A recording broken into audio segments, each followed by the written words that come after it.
الحمد لله رب العالمين والعاقبة للمتقين والصلاة والسلام على سيد الأنبياء والمرسلين وعلى آله وصحبه أجمعين أما بعد أعوذ بالله من الشيطان الرجيم بسم الله الرحمن الرحيم من عمل صالحا من ذكر أو أنثى وهو مؤمن فلنحيينه حياة طيبة ولنجزينهم أجرهم بأحسن ما كانوا يعملون وقال النبي صلى الله تبارك وتعالى عليه وسلم الدنيا كلها متاع وخير متاع الدنيا المرأة الصالحة وقال النبي صلى الله تبارك وتعالى عليه وسلم فطوبى لعبد جعله الله مفتاحا للخير ومغلاقا للشر وويل لعبد جعله الله مغلاقا للخير ومفتاحا للشر أو كما قال النبي صلى الله تبارك وتعالى عليه وسلم۔ میرے بھائیوں اور میری محترم پیاری ماں بہنوں، اللہ تبارک و تعالیٰ نے اس دنیا کو گزرگاہ بنایا ہے۔ یہ دنیا قیام گاہ نہیں ہے بلکہ دنیا گزرگاہ ہے۔ یہاں سے ہر ایک کو گزر کر آخرت کی طرف جانا ہے۔ یہاں انسان بھی گزرتے ہیں، جانور بھی گزرتے ہیں، اور ہر ایک کی ایک نہ ایک منزل ہے۔ اللہ تعالیٰ نے ہماری منزل اللہ تعالیٰ نے آخرت بنائی ہے۔ دنیا کے انسان کی منزل اللہ نے آخرت بنائی ہے۔ آخرت ہمارا اصلی بھی ٹھکانہ ہے اور ہمارا صحیح بھی ٹھکانہ ہے، اور اللہ نے دنیا کو آخرت کی کھیتی بنایا ہے۔ الدنیا مزرعۃ الآخرہ، کہ دنیا میں جو بوؤں گے وہ آخرت میں کاٹوں گے۔ اس دنیا میں ہمیں رہ کر اللہ تبارک و تعالیٰ کو راضی کرنے والے اعمال کرنے ہیں۔ جب دنیا میں رہ کر اللہ تبارک و تعالیٰ کو راضی کرنے والے اعمال کریں گے تو اللہ ہم سے خوش ہو جائے گا۔ جب اللہ تعالیٰ ہم سے خوش ہو جائے گا ہمارا رب العالمین، تو ہماری دنیا بھی اچھی بنے گی اور ہماری آخرت بھی اچھی بنے گی۔ یہ اللہ تبارک و تعالیٰ کا وعدہ قرآن میں بھی ہے، اور اللہ کے نبی صلی اللہ تبارک و تعالیٰ علیہ وسلم نے اپنی احادیث نبویہ میں جگہ جگہ پر ان تمام باتوں کو فرمایا کہ دنیا میں رہ کر دنیا کماؤ، مردوں کو بھی کمانا ہے، عورتوں کو گھروں کے اندر گھریلو زندگی گزارنا ہے، اور گھر کی تمام کے تمام ضروریات کو پورا کرنا ہے۔ گھر کے برتن بھی دھونے ہیں، گھروں کی صفائی بھی کرنی ہے، اپنی نسلوں کی تربیت کرنا ہے، اور اپنے بچوں کو دیندار بنانا ہے۔ لیکن یہ ساری کی ساری ذمہ داری پر ہماری نیت صحیح ہو، تو نیت کے صحیح ہونے پر دنیا کا کام بھی دین بن جاتا ہے۔ علماء نے لکھا ہے جب کوئی عورت گھر میں جھاڑو دیتی ہے، اور جھاڑو دیتے وقت یہ نیت کرتی ہے کہ اللہ کے نبی صلی اللہ تبارک و تعالیٰ علیہ وسلم کو صفائی بہت محبوب تھی، اس سے میں گھر کو صاف ستھرا رکھنا چاہتی ہوں، اور اللہ کا ذکر کرتے کرتے اگر عورت گھر میں جھاڑو لگاتی ہے تو اس کو بیت اللہ میں جھاڑو دینے کا ثواب ملتا ہے، اور اس کو سنت کا ثواب ملتا ہے کہ گھر میں صفائی بھی ہوگی، اور آپ صلی اللہ تبارک و تعالیٰ علیہ وسلم کے اندر کی تمنا پوری ہوگی صفائی کی، کہ سنت پر عمل بھی ہوگا۔ تو ہم دنیا میں رہ کر اللہ تبارک و تعالیٰ کی مرضیات والی زندگی گزارے، کہ ہمارا اللہ ہماری زندگی کو دے کر اللہ تبارک و تعالیٰ راضی ہو جاوے، اور فرشتوں کے سامنے ہماری زندگیوں کو اللہ تعالیٰ پیش کرے کہ فرشتے بھی رشک کرنے پر مجبور ہو جائے۔ مردوں کو بھی زندگی اچھی گزارنی ہے، عورتوں کو بھی زندگی اچھی گزارنی ہے، اس لیے کہ اللہ تبارک و تعالیٰ نے دنیا کے بعد اللہ نے آخرت بنائی ہے، اور آخرت میں اللہ نے جنت بھی بنائی، اللہ نے آخرت میں جہنم بھی بنائی۔ لیکن اللہ تعالیٰ نے جو جنت بنائی ہے وہ ایمان والے مردوں اور ایمان والے عورتوں کے لیے بنائی ہے۔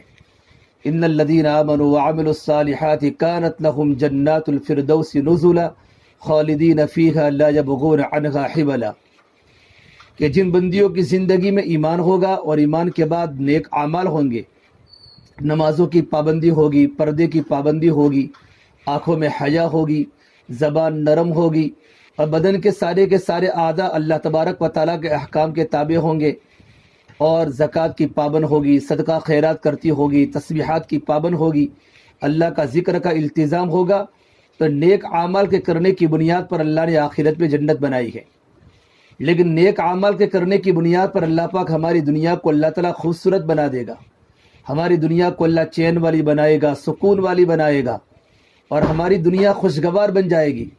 من عمل صالحا من ذکر او انثى وهو مؤمن فلنحيينه حیاتا طیبہ۔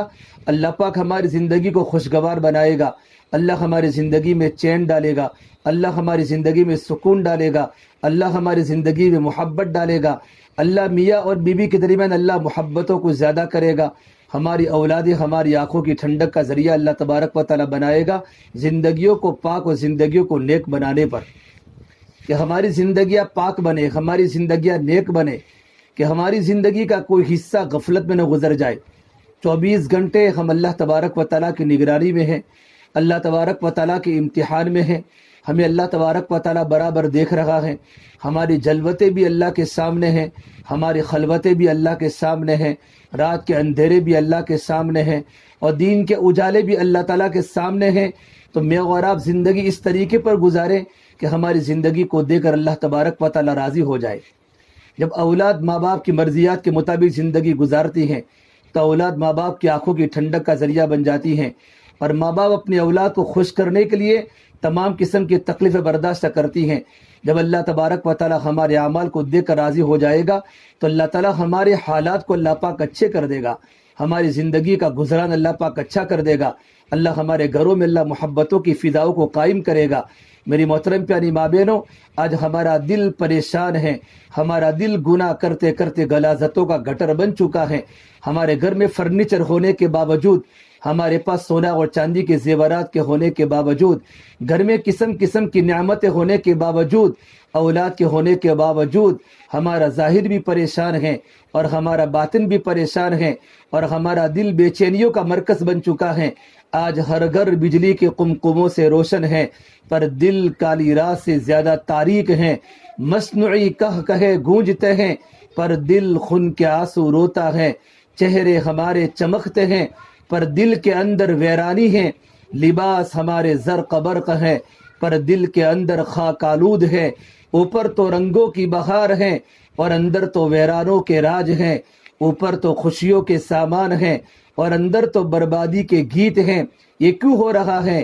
ہمارا دل اللہ کی محبت سے خالی ہو چکا، ہمارا دل اللہ کی دین کی عظمت سے خالی ہو چکا، ہمارا دل آپ صلی اللہ تبارک و تعالی علیہ وسلم کی محبت سے خالی ہو چکا، اور ہمارا دل اللہ کے نبی کے طریقوں سے خالی ہو چکا۔ ہمارا دل گناہ کرتے کرتے کرتے اور اللہ کے غیر کا تأثر لیتے لیتے ہمارا دل گناہوں کا مرکز بن چکا ہے، اور ہمارا دل غلاظتوں کا گٹر بن چکا ہے۔ اس دل میں اللہ کی محبت کو اتارنا ہے، اس دل میں اللہ کے احکام کی محبت کو اتارنا ہے، اس دل میں اللہ کے نبی کی محبت کو اتارنا ہے، اور اس دل میں اللہ کے نبی کے طریقوں کی عظمت کو اتارنا ہے۔ جب دل میں اللہ کی محبت آ جائے گی اور جب دل میں اللہ کے نبی کی محبت آ جائے گی تو اللہ تعالیٰ کے احکام پر چلنا آسان ہو جائے گا، نماز پڑھنے میں لذت آئے گی، اور راتوں کے اٹھنے میں لذت آئے گی، اور تسبیح پڑھتے پڑھتے ہمارے آنکھوں سے آنسو بہیں گے، اور اللہ کو یاد کرتے کرتے ہمارا دل تڑپے گا، صدقہ کرتے کرتے ہمارا دل روئے گا، اللہ کے احکام کو پورا کرنے کا شوق پیدا ہوگا۔ جب دل میں محبت پیدا ہو جاتی ہے تو اللہ تعالیٰ کے احکام کرنا آسان لگ جاتے ہیں۔ جب دل میں اللہ کی محبت نہیں آتی اور دنیا کی محبت آتی ہے اور دنیا کی چیزوں کی محبت آتی ہے تو اللہ کے احکام کا پورا کرنا بوجھ لگتا ہے، نماز کا پڑھنا بوجھ پڑتا ہے، قرآن کریم کی تلاوت بوجھ لگتی ہے، صبح شام کی تسبیحات کی پابندی بوجھ لگتی ہے، اللہ کا ذکر بوجھ پڑتا ہے، گھروں کی تعلیم بوجھ پڑتی ہے، ہفتہ واری تعلیم بوجھ پڑتی ہے۔ جب عمل بوجھ ہونے لگے تو اپنے دل کو ٹٹولو، اور اپنے دل کو ٹٹولنے کے بعد اللہ کے سامنے توبہ اور استغفار کرو کہ میرے دل سے عمل کا شوق ختم ہو چکا۔ ایک صحابی نے پوچھا اللہ کے نبی صلی اللہ تبارک و تعالی علیہ وسلم ایمان کی نشانی کیا ہے؟ تو میرے نبی نے فرمایا اذا سرت کا حسنتک و اذا ساءت کا سیئتک، جب تجھے نیکی کر کے خوشی ہو اور گناہ کر کے رنج ہو، نماز پڑھ کے خوشی ہو، قرآن کی تلاوت کر کے خوشی ہو، شوہر کی فرما برداری کر کے خوشی ہو، والدین کی خدمت کر کے خوشی ہو، اولاد کی تربیت کر کے خوشی ہو، جب تجھے نیکی کر کے دل میں خوشی ہونے لگے اور گناہ کر کے دل میں رنج ہونے لگے، دل میں ندامت ہونے لگے، یقین مان تو اللہ تعالیٰ کا بندہ بن چکا اور تیرا ایمان مکمل ہو چکا۔ اپنے ایمان کو ٹٹولے، ایمان کو بیان کرنا ہے اور ایمان کو جانچنا ہے ایمان کی علامتوں کے ساتھ کہ ایمان کی علامتیں کیا ہیں، کہ نیکی کرنے کے بعد خوشی ہونی چاہیے، نیکی کرنے کے بعد خوشی ہونی چاہیے۔ ہم اللہ تبارک و تعالیٰ کی عظمت کو دل میں لانا ہے، گھروں میں تعلیم کے حلقوں کے ذریعے اور ہفتہ واری تعلیم کے ذریعے ہمارے دل میں جب اللہ کی محبت پیدا ہوگی، ہم بار بار اللہ کے احکام کے فضائل سنے گی، اللہ کے احکام کے فضائل کو بولے گی، نماز کے فضائل کو سنے گی اور نماز کے فضائل کو بولے گی، اور اللہ کے ذکر کے، قرآن کی تلاوت کے، شوہر کے حقوق ادا کرنے کے اور اپنے بچوں کی تربیت کے، پڑوسی کے حقوق کے، صلہ رحمی کے، صدقہ خیرات کے، رشتہ داروں کے حقوق کو ادا کرنے کے فضائل جب ہمارے کانوں پر پڑیں گے تو ہمارے دل میں حقوق کو پیدا کرنے کا جذبہ پیدا ہوگا۔ اللہ کے نبی صلی اللہ تبارک و تعالیٰ علیہ وسلم نے صحابہ کے سامنے اور صحابیات کے سامنے آخرت کو اتنا بولا کہ ان کے دلوں سے میرے نبی نے دنیا کے غموں کو نکالا اور دنیا کی فکروں کو نکالا اور دنیا کے ٹینشنوں کو نکالا اور آخرت کو اتنا بھرا کہ صحابہ کرام بھی آخرت والے بن چکے تھے اور صحابیات بھی آخرت والی بن چکی تھی، اور صحابہ کے چھوٹے چھوٹے بچے امت کے غم میں روتے تھے، کیونکہ مائیں آخرت والی تھی، بہن آخرت والی تھی اور گھر کی بہو آخرت والی تھی۔ ان کی زندگی میں اللہ کا تقوی تھا، ان کی زندگی میں اللہ کا ڈر تھا، تو اپنے بچوں کو آخرت والے بنائے تھے اور اپنی بچوں کو دیندار بنائے تھے۔ اور قرآن کریم میں اللہ نے مردوں کو بھی مخاطب کر کے کہا ہے اور عورتوں کو بھی مخاطب کر کے کہا ہے، اے ایمان والے مردوں اور عورتوں، اپنے آپ کو بھی جہنم کی آگ سے بچاؤ اور اپنے گھر والوں کو جہنم کی آگ سے بچاؤ، اپنی اولادوں کو جہنم کی آگ سے بچاؤ جس کا ایندھن انسان اور پتھر ہوگا۔ یا ایھا الذین آمنوا قوا انفسکم واہلیکم نارا وقودھا الناس والحجارہ، ایمان والے مرد و عورتوں، اپنے آپ کو بھی جہنم کی آگ سے بچاؤ اور اپنے گھر والوں کو اور اپنی اولاد کو جہنم کی آگ سے بچاؤ۔ حضرت علی رضی اللہ تعالی عنہ اس آیت کی تفسیر میں لکھتے ہیں، علموا اولادکم الدین، اپنی اولادوں کو اللہ کا دین سکھاؤ اور اپنی اولادوں کو نماز کی پابند بناؤ، اور اپنی اولادوں کو اگر بچیاں ہیں پردے کی پابند بناؤ، اگر لڑکے ہیں ان کی جوانی پاک دامن بنے، ان کی جوانی بے داغ بنے، ان کی ایسی تربیت کرو اور گھروں میں نماز کے مذاکرے ہو۔ جب ماں دیندار بن جاتی ہے اولاد دیندار بن جاتی ہے، جب بہن دیندار بن جاتی ہیں تو بھائی دیندار بن جاتا ہے، اور جب کہ گھر کی عورتیں دیندار بن جاتی ہیں تو گھر کا شوہر دیندار بن جاتا ہے۔ ماں باپ کی زندگی کے اثرات اولاد پر منتقل ہوتے ہیں۔ اسے علماء نے لکھا ہے، ماں باپ اپنی زندگی کو نیک بناوے، جتنی ماں باپ کی زندگی میں تقوی ہوگا، ماں باپ کی زندگی راتوں کو رونے والی ہوگی، اور ماں باپ کا تعلق جتنا اللہ سے مضبوط ہوگا۔ آپ علماء نے کتابوں میں لکھا ہے، جتنی ہماری دنیا میں بڑی بڑی شخصیات گزری ہیں، چاہے بڑے بڑے علماء گزرے ہیں، بڑے بڑے قطب اور ابدال گزرے ہیں، ان کی تربیت کے پیچھے چاہے وہ محدثین کی جماعت ہو، چاہے وہ مفسرین کی جماعت ہو، چاہے وہ اللہ تعالیٰ کے اولیاء صلحاء کی جماعت ہو، ان کے پیچھے ان کے باپ کے مقابلے میں ان کی ماؤں کی تربیت کا ہاتھ زیادہ رہا ہے۔ سید عبد القادر جیلانی دیکھو اور علامہ اجمری علیہ رحمہ دیکھو، حضرت مولانا الیاس صاحب رحمۃ اللہ علیہ دیکھو، امام راضی، امام غزالی دیکھو، مولانا عمر صاحب پالمپوری رحمۃ اللہ علیہ دیکھو، بڑے بڑے ہمارے اولیاء دیکھو، ان کی ولایت کے پیچھے ان کی ماؤں کا ہاتھ ان کے ابا کے مقابلے میں زیادہ رہا ہے۔ جب ماؤں کی زندگی میں دین ہوتا ہے، اولاد کی زندگی میں دین آتا ہے۔ اسے عقلاء نے کہا ہے کہ جب ماں دیندار ہوتی ہے اور جب ماں اپنے بچے کو دودھ پلاتی ہے تو خالی ماں اپنے بچے کو دودھ نہیں پلاتی، اگر ماں کی زندگی میں تقوی ہوتا ہے اور ماں نماز کی پابند ہوتی ہے اور ماں کے خیالات اللہ تعالیٰ کی مرضیات والے ہوتے ہیں، ایسی ماں جب اپنے بچے کو دودھ پلاتی ہے تو دودھ کے پلانے کے ساتھ ساتھ ماں کے تقوی کا اثر بھی اولاد کے پیٹ کے اندر منتقل ہوتا ہے۔ خدا نہ کرے اگر ماں کی زندگی میں تقوی نہیں ہوتا اور ماں کی زندگی میں راتوں کا رونا نہیں ہوتا اور ماں اللہ سے ڈرنے والی ہوتی نہیں ہے اور ماں نماز کی پابند نہیں ہوتی، ماں بھی واٹس ایپ دیکھتی ہے اور ماں بھی فیس بک پر چلتی ہے اور ماں بھی انٹرنیٹ پر چلتی ہے، ایسی ماں جب اپنی اولاد کو جب دودھ پلاتی ہے تو دودھ پلانے کے ساتھ ساتھ ماں کے اندر کے سارے خیالات اور تصورات بھی اولاد کے پیٹ کے اندر منتقل ہوتے ہیں۔ اللہ کے واسطے اپنے آپ کو نیک بناؤ۔ آپ نے گھر میں دیکھا ہوگا جب ماں نماز پڑھتی ہے تو چھوٹے چھوٹے بچے ماں کی نقل کرتے ہیں اور ماں کے قریب مصلی بچھاتے ہیں۔ ماں رکوع کرتی ہے، بیٹا رکوع کرتا ہے، ماں رکوع کرتی ہے، بچی رکوع کرتی ہے، کہ ماں کی زندگی کا اثر اولاد پر پڑتا ہے۔ یہاں تک لکھا ہے ماں کی زندگی کا رخ جس طرف جائے گا وہ تمام کی تمام چیزیں وجود میں آئے گی۔ اگر ماں کی زندگی کا رخ اگر آخرت کی طرف پڑا اور ماں کی سوچ اگر آخرت والی بن گئی اور ماں کی فکر میں اگر آخرت پیدا ہو گئی، ان کے گودوں میں پلنے والی اولادیں اور ان کے گھروں میں رہنے والے افراد، ان کی زندگی میں اللہ کا ڈر آئے گا اور ان کی زندگی میں تقوی آئے گا۔ ایک دور ایسا گزرا صحابہ کرام کے زمانے میں کہ صحابہ کے چھوٹے چھوٹے بچے تہجد کی نماز میں اللہ کو یاد کرتے تھے۔ مولانا علی بن ندوی رحمۃ اللہ علیہ ہندوستان کے بہت بڑے عالم گزرے ہیں، بہت بڑے عالم دین گزرے ہیں، جن کے علم پر اور جن کے تقوی پر صرف ہندوستان کی نہیں پوری دنیا ان کے تقوی پر رشک کرتی تھی۔ وہ فرماتے ہیں جب میں گھر میں پیدا ہوا تو میرے گھر میں عجیب ماحول تھا۔ میں جب تھوڑا سا بڑا ہوا، جب رات کا وقت ہوتا تھا، میرے گھر میں رونے کی آوازیں آتی تھی۔ ایک طرف میری ماں رو رہی ہے، ایک طرف میری بہنیں رو رہی ہے۔ گھر میں راتوں کو رونے کی آوازیں آتی تھی اور میں اپنے ماں کی سسکیوں کو دیکھ کر میں گھر سے اٹھ جاتا تھا اور کہتا ماں تو کیوں روتی ہے، ماں تو کیوں روتی ہے؟ تو میری ماں نے مجھے گود میں بٹھا کر اللہ سے یوں کہا، اے میرے رب العالمین، اے میرے اللہ، اے میرا بیٹا علی میاں ہے، تو اس میرے بیٹے سے دین کا کام تو لے لے۔ مولانا علی میاں فرماتے ہیں جب میں تھوڑا سا بڑا ہوا، میری ماں نے میری عجیب تربیت کی، مجھے لکھنؤ کی جامعہ میں اور یونیورسٹی میں مجھے جب پڑھنے کے لیے بھیجا تو میری ماں نے مجھ پر لیٹر لکھے، خطوط لکھے۔ ایک خط میں یوں لکھا، بیٹا علی میاں، اللہ نے مجھے تم اکیلے، میرے گھر میں تم اکیلے بیٹے ہو، اگر میرا اللہ اگر مجھے 100 بیٹے عطا فرماتا، 100 بیٹے عطا فرماتا، میں 100 کے 100 بیٹے کو عالم دین بناتی، لیکن بیٹے تم اکیلے ہو۔ میں اللہ سے دعا کرتی ہوں اللہ تمہارے اندر 100 بڑے بڑے بزرگوں کی خوبیاں پیدا کرے، 100 بڑے بڑے بزرگوں کی زندگی تمہاری زندگی بنا دے۔ ماں کی دعاؤں نے اور ماں کی تربیت نے مولانا علی میاں ندوی رحمۃ اللہ علیہ کو اس مقام پر پہنچایا۔ ان کا علم، ان کا تقوی، ان کی عملی زندگی اور ان کا رسوخ والا علم نے پوری دنیا کو حیران و پریشان کر دیا۔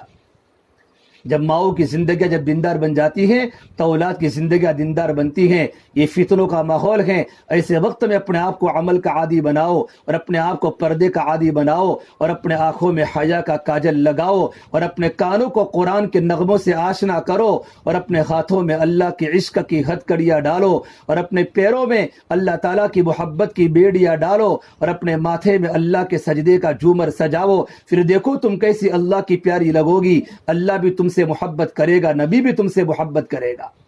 اللہ کے نبی صلی اللہ تبارک و تعالی علیہ وسلم نے اپنی بیٹیوں کی کیسی تربیت فرمائی۔ حضرت خدیجہ اللہ کے نبی کی بیوی ہے، کیسی تربیت فرمائی۔ اب ان کے واقعات سنیں گے تو حیران رہ جائیں گے۔ اگر میرے نبی چاہتے اپنی بیٹی کو 32 ہزار کا جوڑا پہناتے، جنت کے کپڑے منگواتے اور اپنی بیٹی کے لیے جنت کی سواری منگواتے۔ نہیں، آپ نے خود سادگی کو پسند فرمایا اور اپنے گھر والوں میں زندگی سادہ گزارنے کی ترغیب دی۔ سادگی تو نبیوں کے گھروں کی چیز ہے، کہ سادگی تو نبیوں کے گھروں کی چیز ہے، اور باطل پرستی، عیش پرستی یہ تو یہودیوں کے گھروں کی چیز ہے۔ آپ صلی اللہ تبارک و تعالی علیہ وسلم نے اپنی بیٹیوں کو آخرت کا شوق دلایا۔ بیٹا دنیا تو گزرگاہ ہے، اصل زندگی آخرت کی زندگی ہے۔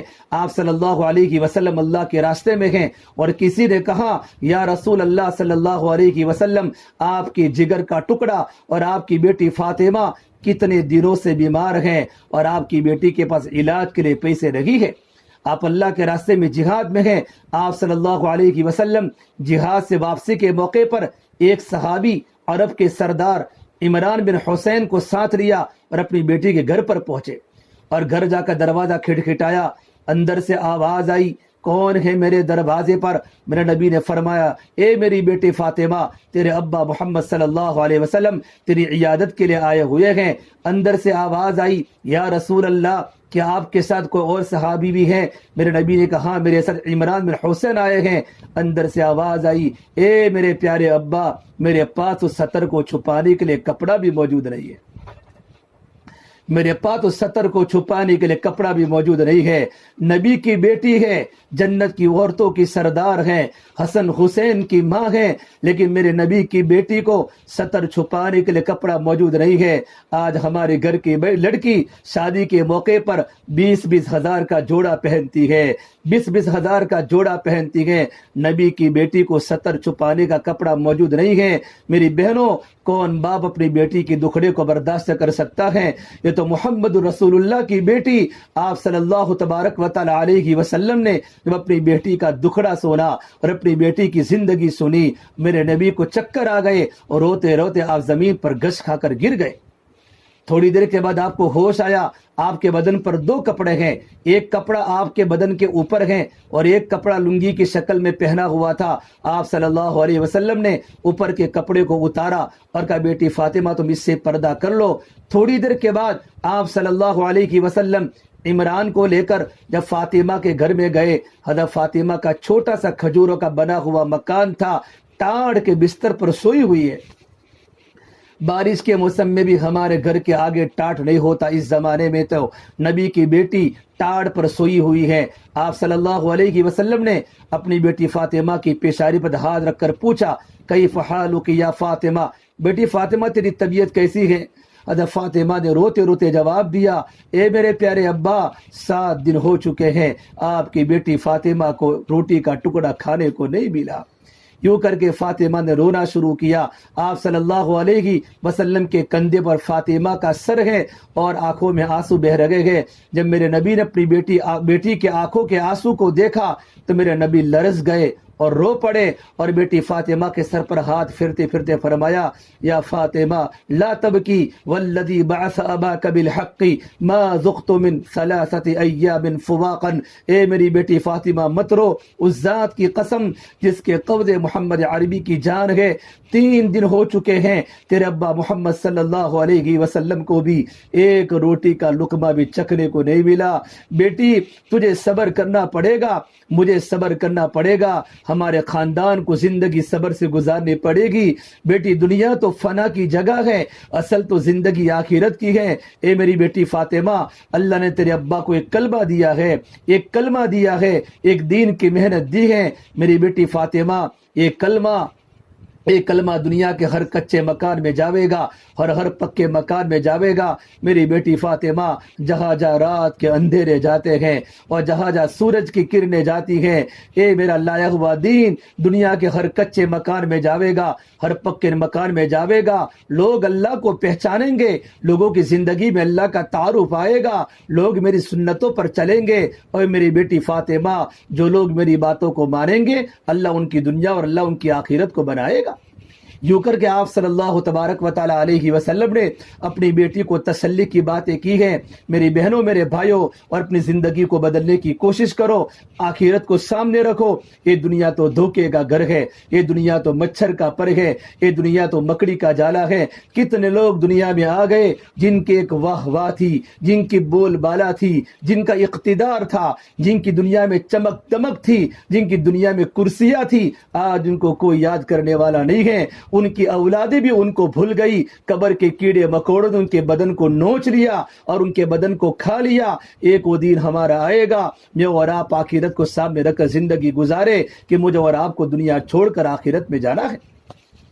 اس اللہ کے نبی صلی اللہ تبارک و تعالی علیہ وسلم نے عقل مند مرد کی اور عقل مند عورت کی پہچان بتائی کہ عقل مند کون کہ جن کے بڑے بڑے مکان ہو, نہیں. عقل مند کون کہ جن کے پاس سونے چاندی کے زیورات ہو, کہ نہیں. عقل مند کون کہ جن کے گھر کا فرنیچر بہت اچھا ہو, نہیں. عقل مند مرد وہ ہیں اور عقل مند عورت وہ ہیں جو اپنے نفس کا محاسبہ کرے. میرا دین کیسا گزرا, میری راتیں کیسی گزری, میری نماز کیسی ہو رہی ہے, میرا پردہ کیسا ہو رہا ہے. 24 گھنٹوں کے بعد رات کے کسی وقت میں اپنے دل کو ٹٹولے اور پورے دن کا حساب کرے. میری زندگی کا رخ دنیا کی طرف ہے یا میری زندگی کا رخ آخرت کی طرف ہے.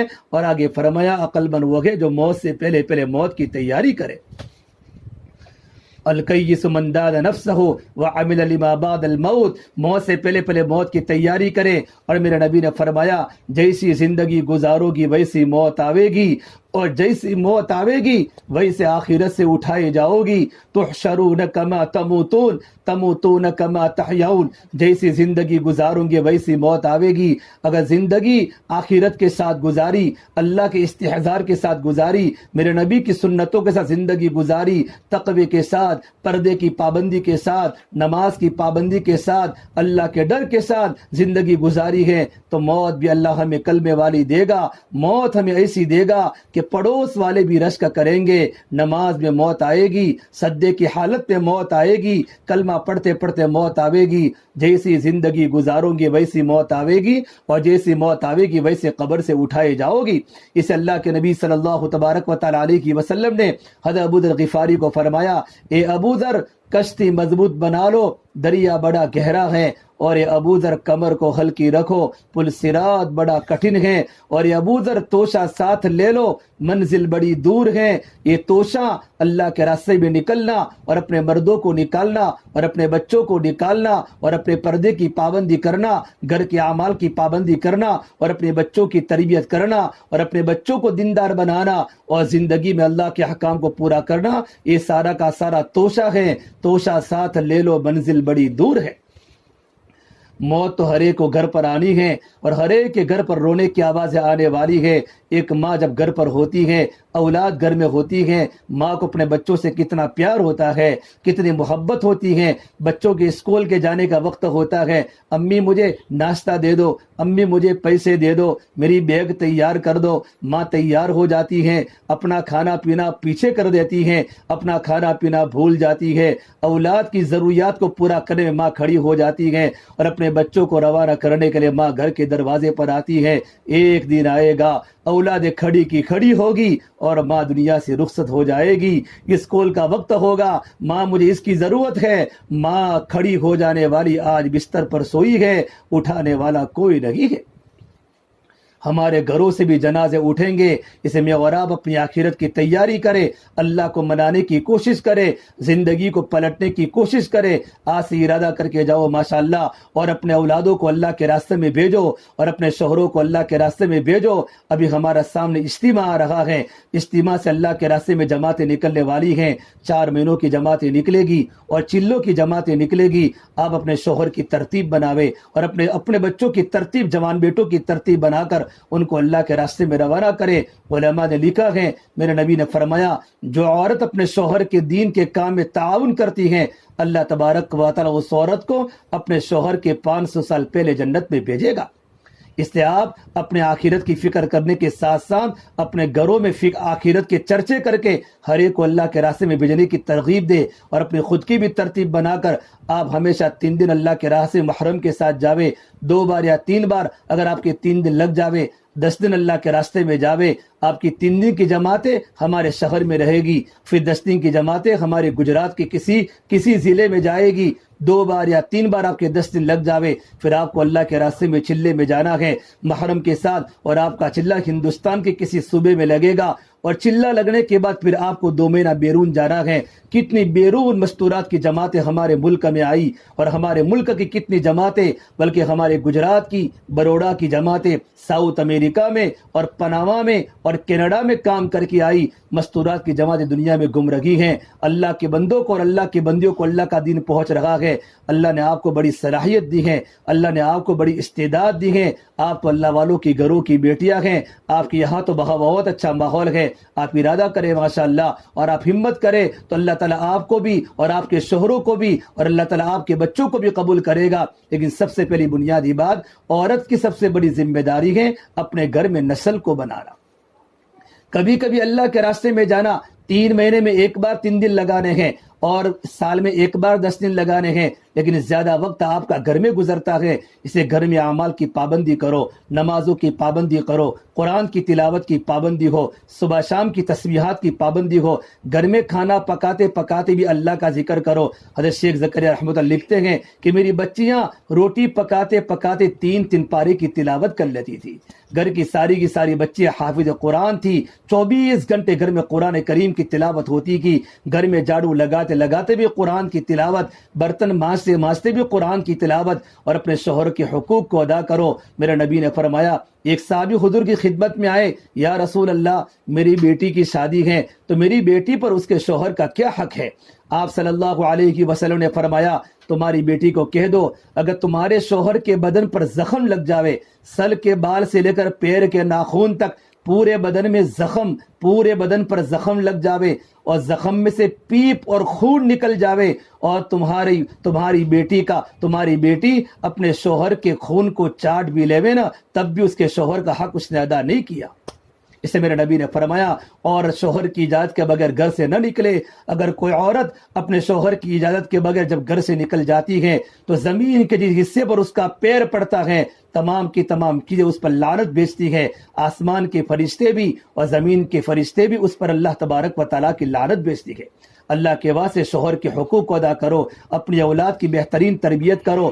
گھر میں اگر ساسو ہیں ان کی خدمت کرو، گھر میں اگر سسر ہیں ان کی خدمت کرو، ان کو ماں باپ کا درجہ دو۔ اور ہماری ساسو اور ساسو جو ہے وہ اپنے گھر کی بہو کو اپنی بیٹی سمجھے، ان کو اپنی بیٹی سمجھے، ان کو اچھا رکھنے کی کوشش کرے۔ یہ میرے گھر کی بیٹی ہے، اپنا سب کچھ چھوڑ کے میرے گھر پر آئی ہے۔ دنیا تو حقوق کی جگہ ہے اور آخرت بدلے کی جگہ ہے کہ بیوی اپنے شوہر کے حق کو ادا کرے، شوہر اپنی بیوی کے حق کو ادا کرے، اور گھر کی بہو اپنے گھر کے تمام افراد کی اچھی تربیت کرنے کی فکر کرے۔ میں آپ کو وقت تک میں آپ کو تفصیل سے بتاتا کہ میاں بیوی کے حقوق کیا ہے اور بہو اور ساسو کے حقوق کیا ہے۔ اگر ہمارا گھر اگر حقوق میں چلتا ہے اور حدود میں چلتا ہے، عورت کی گھر میں حد ہے، ساسو کی گھر میں حد ہے، اگر ہمارا گھر اگر حدود میں چلتا ہے تو ہمارا سارا گھر خوش و خرم گزرتا ہے، ہمارا گھر جنت کا نمونہ بن جاتا ہے۔ لیکن بیوی اپنے حد کو توڑتی ہے، سسر اپنے حد کو توڑتا ہے اور ساسو اپنے حد کو توڑتی ہے، ہمارا سارا گھر جہنم کا ذریعہ بن جاتا ہے، اور سنگ مرمر کے مکان بھی کانٹے دار صحرا بن جاتے ہیں، اور گھروں میں رونے و چکھنے کی آوازیں آنا شروع ہو جاتی ہے۔ اپنے گھر کے ماحول کو پاکیزہ بناؤ اور اپنی آواز ہمارے گھر سے بالکل باہر نہ نکلے۔ اللہ نے عورت کی آواز کو اللہ نے سطر بنایا ہے۔ اللہ نے پورے قرآن میں کسی عورت کے نام کا تذکرہ نہیں کیا، حالانکہ نبیوں کی عورتوں کا تذکرہ کیا۔ تو اللہ نے یوں فرمایا، امرأۃ لوط علیہ السلام کی بیوی، نوح علیہ السلام کی بیوی، یا نساء النبی، میرے نبی کی عورتیں۔ اللہ نے عورتوں کا تذکرہ کیا لیکن عورتوں کے نام کو بیان نہیں کیا۔ صرف ایک عورت کا نام بیان کیا، مریم علیہ السلام کا۔ وہ اس لیے بیان کیا کہ لوگ عیسیٰ علیہ السلام کو اللہ تبارک و تعالیٰ کا بیٹا سمجھتے تھے۔ اس غلط عقیدے کو ختم کرنے کے لیے قرآن کریم اللہ نے مریم کا تذکرہ فرمایا کہ عیسیٰ علیہ السلام اللہ کے بیٹے نہیں، مریم علیہ السلام کے بیٹے ہیں۔ جب اللہ تعالیٰ کسی عورت کے نام لینے کو پسند نہیں کرتا قرآن کریم میں، تو عورت کی آواز بھی سطر ہے۔ اپنے آپ کو پردے کا پابند بناؤ۔ زیادہ امداد کے شہروں میں بغیر ضرورت کے گھر سے باہر نہ نکلو۔ قرآن نے یوں فرمایا، وَقَرْنَ فِي بُيُوتِكُنَّ وَلَا تَبَرْجْنَ تَبَرُّجَ الْجَاهِلِيَّةِ الْأُولَى، زیادہ ہو سکے اپنے گھر میں وقت گزارا کرو، زمانے جاہلیت کی عورتوں کی طرح بازار میں گھوما مت کرو۔ یہ کس کو کہا جا رہا ہے؟ اللہ کے نبی کی عورتوں کو کہا جا رہا ہے جو اتنی پاک دامن ہوگی۔ جب میرے نبی کی عورتوں پر اتنا بڑا حکم ہے تو ہماری عورتوں پر کتنا بڑا حکم ہوگا۔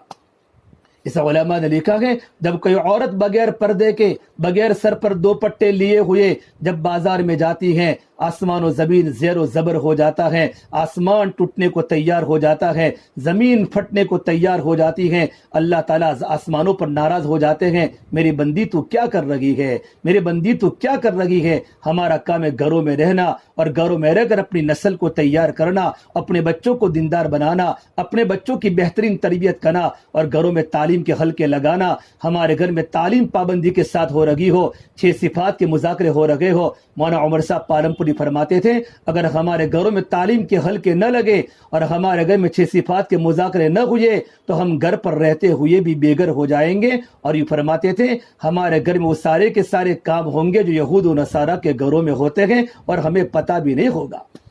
آج گھروں میں فتنے آ چکے ہیں، نیٹ کی شکل میں اور موبائل کی شکل میں، میڈیا کی شکل میں۔ اللہ کے واسطے اپنے آپ کو قرآن کریم کا عادی بناؤ، گھر میں قرآن کی تلاوت ہونی چاہیے اور فضائل اعمال کی تعلیم ہمارے گھروں میں ہو، 6 صفات کے مذاکرے ہو۔ تعلیم کی برکت سے کیا فائدہ ہوگا کہ گھروں کی تعلیم کی برکت سے ہمارے گھر کے ہر فرد کا مزاج عمل والا بنے گا، اور 6 صفات کے مذاکروں کی برکت سے گھر کے ہر بچے کا مزاج دعوت والا بھی بنے گا اور خدمت والا بھی بنے گا۔ ہمارے گھر میں تعلیم کے حلقے زندہ کرو اور گھر میں بہت اچھے انداز سے رہو، کبھی ہماری زبان سے کوئی جھگڑے کی بات نہ ہو، کوئی زبان سے کوئی سی خطرناک بات نہ ہو۔ اور میری محترم پیاری ماں بہنوں، اپنے آپ کو دعا کا عادی بناؤ، وقت نکال کر ماں دعا کرے۔ جس گھر میں ماں بھی روتی ہو، جس گھر میں باپ بھی روتا ہو، ان گھروں پر کیا اللہ کی رحمت نازل ہوتی ہوگی، اولادیں کتنی دیندار ہوگی جب ماں مصلی بچھا کر رو رہی ہو اور شوہر بھی گھر میں نفلیں پڑھ کے رو رہا ہو، جب میاں بیوی گھر میں راتوں کو تہجد پڑھ رہے ہو۔ اولاد راتوں کو رونے والے بنے گی، اولاد اللہ کو راضی کرنے والی بنے گی۔ ہمارے بچے، ہماری جوان لڑکیوں کی تربیت کرے، ان کو پردے کی پابند بناوے۔ اس ایک صحابی نے پوچھا، اللہ کے نبی قیامت کب آئے گی؟ میرے نبی نے کہا مجھے قیامت کا پتہ نہیں۔ پھر ان صحابی نے دوبارہ پوچھا، یا رسول اللہ قیامت کی کوئی نشانی بتلا دیجئے۔ تو میرے نبی نے فرمایا، ان تلید الامۃ ربتہا، جب گھر کی لڑکیاں ماں کو گھر میں نوکرانی بن کے رکھے گی اور ماں کے سامنے ہو جائے گی اپنی خواہشات کو پوری کرنے کے لیے اور اپنے دل کے چونچلے پورے کرنے کے لیے ماں کا مقابلہ کرے گی اور ماں کا درجہ گھر میں نوکرانی کی طرح رکھے گی، تو میرے نبی نے فرمایا قیامت کا انتظار کرو۔ لڑکے تو نافرمان ہو جاتے ہیں، لڑکیاں بھی نافرمان جب بن جاتی ہے تو الگ قیامت کی نشانیاں شروع ہو جاتی ہے۔ اب میرے محترم پیارے ماں بہنوں، اب زیادہ سونے کے دن نہیں ہے، زیادہ غفلت کے دن نہیں ہے۔ آج ارادہ کرو، اللہ سے توبہ کرو، اللہ سے استغفار کرو، لمبی لمبی نمازیں پڑھو، صدقہ خیرات کرو، شوہر کے حقوق کو ادا کرو، بچوں کی تربیت کرو۔ اپنا بیٹا رات کو لیٹ آتا ہے، فوراً پوچھو بیٹا تو کہاں جاتا ہے، اپنی بیٹی کی سہیلیاں کون ہے اس کی تحقیق کرو، بیٹی کی زندگی پر نظر رکھو، اولاد کی زندگی پر نظر رکھو، ان کو رات کو قرآن کریم کی تلاوت کراؤ۔ فجر کی نماز کے بعد ہمارے گھر میں چائے کے پہلے ہمارے گھر میں سب کے ہاتھ میں سورہ یاسین کی تلاوت ہو۔ مغرب کی نماز کے بعد ہمارے گھر کے ہر فرد کی زبان پر تبارک الذی کی سورت ہو، اور عشاء کے پہلے عشاء کے بعد سورہ واقعہ کی سورت ہو۔ ہم معمولات کے خود پابند بنیں گے انشاءاللہ، ہم کو دے کر ہماری اولاد معمولات کی پابند بنے گی۔ اللہ تعالی ہم تمام کو ان تمام باتوں پر اللہ پاک عمل کرنے کے، اللہ پاک ہم تمام کو اللہ پاک عمل کرنے کی توفیق عطا فرمائے۔ دعا کر لیں۔ اللہم لک الحمد کلہ ولک الشکر کلہ ولک الخیر کلہ، اللهم صل على سيدنا محمد وعلى آل سيدنا محمد وبارك وسلم۔ ربنا ظلمنا أنفسنا وإن لم تغفر لنا وترحمنا لنكونن من الخاسرين، لا إله إلا أنت سبحانك إني كنت من الظالمين، لا إله إلا الله الحليم الكريم، سبحان الله رب العرش العظيم، والحمد لله رب العالمين، لا إله إلا الله، الله أكبر، لا إله إلا الله، الله أكبر۔ ربنا آتنا في الدنيا حسنة وفي الآخرة حسنة وقنا عذاب النار، يا حي يا قيوم برحمتك نستغيث، أصلح لنا شأننا كله ولا تكلنا إلى أنفسنا طرفة عين، يا رب لك الحمد كما ينبغي لجلال وجهك ولعظيم سلطانك، اللهم إنا نسألك العفو والعافية والمعافاة الدائمة في الدين والدنيا والآخرة، اللهم إنا نسألك من الخير كله عاجله وآجله ما علمنا منها وما لم نعلم، ونعوذ بك من الشر كله عاجله وآجله ما علمنا منها وما لم نعلم۔ یا اللہ ہمارے گناہوں کو معاف فرما، یا اللہ خطایا سے درگزر فرما، یا اللہ سیئات کو حسنات سے مبدل فرما۔ یا اللہ ہم گنہگار مولا، ہماری آنکھیں بھی گنہگار، ہماری زبان بھی گنہگار، ہمارا بدن کا سارا بدن کے سارے اعضاء گنہگار ہے۔ یا اللہ پورا وجود تیری نافرمانی میں پھنس چکا ہے۔ یا آسمان و زمین کے پیدا کرنے والے اللہ ہماری مغفرت فرما۔ ہم تیرے سامنے استغفار کرتے ہیں، ہم اقرار مجرم ہیں، زندگی کا اکثر حصہ گناہوں میں گزرا ہے، تیری نافرمانی میں گزرا ہے۔ غفلت میں گزرا ہے، جلوتیں بھی ناپاک ہے، خلوتیں بھی ناپاک ہے، زبان کے بول بھی کڑوے ہیں، آنکھوں کا دیکھنا بھی غلط ہے، کانوں کا سننا بھی غلط ہے، ہمارا پورا وجود ناشکرہ بن چکا ہے۔ اے میرے اللہ ہمیں معاف فرما، اے اللہ ہمیں معاف فرما۔ تیرے سامنے مانگنے کی کیا لذت ہے مولا، ہم نے مانگنا ہی چھوڑ دیا۔ جب چھوٹا سا بیٹا جب ماں کے سامنے سوال کرتا ہے، ماں کی ممتا جوش مارتی ہے، اور ماں پہ اولاد سے کیا محبت کرتی ہے۔ یا اللہ ہم نے تیرے سامنے مانگنا ہی چھوڑ دیا۔ تو کتنا رحم والا، اے اللہ 99 رحمت کے حصے تیرے پاس ہے، تو 70 ماؤں سے زیادہ رحم کرنے والا اللہ ہے۔ اے اللہ بغیر مانگے بھی ہمیں عطا فرما دے، بغیر مانگے بھی عطا فرما دے۔ اے اللہ کتنی مائیں اپنے اولاد کو بغیر مانگے اولاد کی ضرورتیں پوری کرتی ہے مولا۔ اے اللہ ہم تو ناشکر ہے، ہمیں معاف فرما دے مولا، ہمیں معاف فرما دے مولا، ہمیں معاف فرما دے مولا۔ اے اللہ گناہوں میں غفلت میں زندگیاں ڈوب گئی مولا، گناہ کرتے کرتے گناہوں کی عادتیں پکی ہو گئی۔ اے اللہ گناہ کرنے کی عادت چھوٹتی رہی ہے۔ اے اللہ ہمیں معاف فرما دے۔ اے اللہ تو ہم سے راضی ہو جا، ہمیں اپنے آپ سے راضی فرما لے۔ اے اللہ تو ہمارا بن جا، تو ہمیں اپنا بنا لے، تو ہمیں اپنا بنا لے، تو ہمیں اپنا بنا لے۔ اے اللہ پوری امت کی مغفرت فرما، پوری امت کی مغفرت فرما، امت کی جان کی، امت کے مال کی، امت کی عزت کی، امت کی آبرو کی۔ یا اللہ تو حفاظت فرما۔ یا اللہ جس گھر میں مستورات کا اجتماع ہوا ہے، یا اللہ اس گھر والوں کو قبول فرما، ان کے اولادوں کو قبول فرما، تمام آنے والی مستورات کو قبول فرما، ان کے گھر میں دین کے داعی، دین کے عالم بردار پیدا فرما، ان کی ضروریات کا تکفل فرما، ان کی دنیا آخرت تو بنا دے۔ یا اللہ ہمارے جوہا پورا کو تو قبول فرما، ہمارے شوہر کو تو قبول فرما۔ یا اللہ دین کے کام کو اونچا تک لے جا دے۔ یا اللہ دین کے تقاضوں کے لیے ہمیں دیر کے لیے دور کے لیے عافیت کے ساتھ قبول فرما دے۔ یا اللہ ہم تو گنہگار ہے مولا، کام بڑا ہے مولا، کام بڑا طاقتور ہے۔ یا اللہ تعلیم کے حلقوں میں تو نے زندگیوں کے بدلنے کی تاثیر رکھی ہے، ہم نے گھروں میں تعلیم چھوڑ لی، تعلیم کی جگہ پر موبائل آ گئے، تسبیح کی جگہ پر موبائل آ گئے۔ یا اللہ راتوں کو ذکر کر کے ایک نیند آتی تھی، آج راتوں کو موبائل دیکھتے دیکھتے نیند آ رہی ہے۔ اے اللہ ہمیں معاف فرما دے۔ ایک دن تیرے پاس مولا ہمیں آنا ہے مولا، قبر کی کوٹھڑی بڑی خطرناک ہے، قبر کے اندھیرے بڑے خطرناک ہے۔ اے اللہ کتنے قبروں میں چلے گئے، کسی نے قبر میں جانے کے بعد کسی کو یاد نہیں کیا۔ اے مولا تو ہمیں یاد فرما لے مولا، تو ہمیں یاد فرما لے مولا، تو ہمیں یاد فرما لے مولا۔ مولا قبر کی زندگی بڑی خطرناک زندگی ہے، ہماری قبر کو جنت کا باغ بنا دے۔ یا اللہ عافیت والی دنیا نصیب فرما، عافیت والی آخرت ہماری بنا دے۔ جب بھی ہماری موت کا وقت ہو مولا، قلبے والی موت ہو، تیرے راستے کی موت ہو، مدینے کی موت ہو، صدی کی حالت میں موت ہو، ہمارا خاتمہ بالخیر نصیب فرما۔ اچانک کی موت سے، ایکسیڈنٹ کی موت سے، بغیر وصیت کی موت سے، یا اللہ تو ہماری پوری امت کی حفاظت فرما۔ ڈوب کر مرنے سے، گر کر مرنے سے، اللہ تو ہماری پوری امت کی حفاظت فرما۔ یا اللہ ہمارے ماں باپ کی مغفرت فرما، ہمارے بچوں کی مغفرت فرما، گھر والوں کی مغفرت فرما، ہمارے استادوں کی مغفرت فرما، ہمارے شاگردوں کی مغفرت فرما۔ یا اللہ ہم سے محبت کرنے والوں کی مغفرت فرما، ہمارے محسنین کی اور پورے عالم کے انسانوں کی مغفرت فرما۔ یا اللہ پورے عالم میں اجتماع چل رہے ہیں، یا اللہ خیر میں وجود کے آنے کا ذریعہ بنا، دنیا میں شر کو ختم کرنے کا ذریعہ بنا، ہمارے بزرگوں کے سفروں کو تو آسان فرما۔ یا اللہ ریا، نام و نمو، شہرت سے خوب ہماری حفاظت فرما، اخلاص للہیت کی دولت سے مالا مال فرما، تیری دین کی عالی محنت کرے قبول فرما۔ آنے والے ساری اجتماعات یا اللہ تو آسان فرما، کام کرنے والوں کو، نکلنے والوں کو قبول فرما، ہر گھر سے ہر فرد کو نکلنا تو آسان فرما، قربانی کو وجود میں آنے کا ذریعہ بنا۔ ہماری دعا کو اپنے فضل و کرم سے پیارے حبیب محمد مصطفیٰ صلی اللہ تبارک و تعالی علیہ وسلم کے صدقہ طفیل ہم سب گنہگاروں کو اپنی بارگاہ میں قبول فرما، ہم سب گنہگاروں کی دعا کو اپنی بارگاہ میں قبول فرما۔ ربنا تقبل منا انك انت السميع العليم، وصلى الله تعالى على خير خلقه محمد وعلى آله وصحبه اجمعين برحمتك يا ارحم الراحمين۔